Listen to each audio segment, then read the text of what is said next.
So, I just downloaded Mafia the old country and let's be honest, the system requirements are quite high.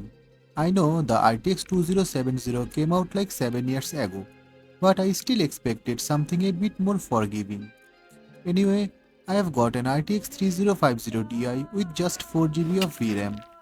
I pretty much knew the game would struggle, but I still wanted to test it. For those of you with similar specs, just to see how it performs on a 4GB VRAM GPU. Alright, the game starts inside a coal mine or something like that. I was getting around 28 to 29 FPS with DLSS set to balanced and every other settings turned down to the lowest possible. I walked around a bit and then decided to try FSR Frame Generation, hoping for a small boost. And yes, it helped, but not much. After enabling Frame Gen, I was hitting about 34 to 35 FPS. It was better, but definitely not great. Then I switched back to DLSS Balanced just to compare again, but this time I was getting even lower performance, around 20 FPS, and in some areas it even dropped to 16 or 17. That's when this game really started reminding me of another recent title. Can you guess? Indiana Jones and the Great Circle. Eventually I gave up and turned frame gen back on. I got 30 FPS for a bit, but again it didn't last. It dropped back down to 25 to 30 after a while. That's when I started getting really concerned. If the game runs like this in a closed environment, what's it going to be like outdoors?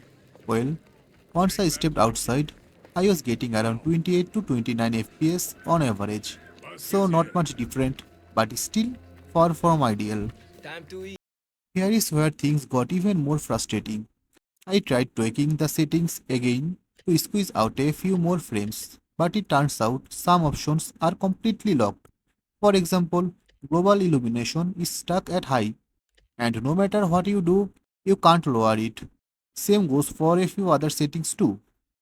Honestly, I believe this game could run at 50 to 55 FPS on a 4GB VRAM GPU if those locked settings could be brought down further. It has potential. Indiana Jones had some great performance modes, so let's see if modders can work their magic here too, especially for low-end setups like mine. And one quick note, my GPU driver version is 580.88, which is the latest. I just forgot to update the overlay text in my video, so don't get confused by that. Lastly, it's midnight for me right now. Sorry if my voice sounds a little off. I just didn't want to wait until tomorrow to record this.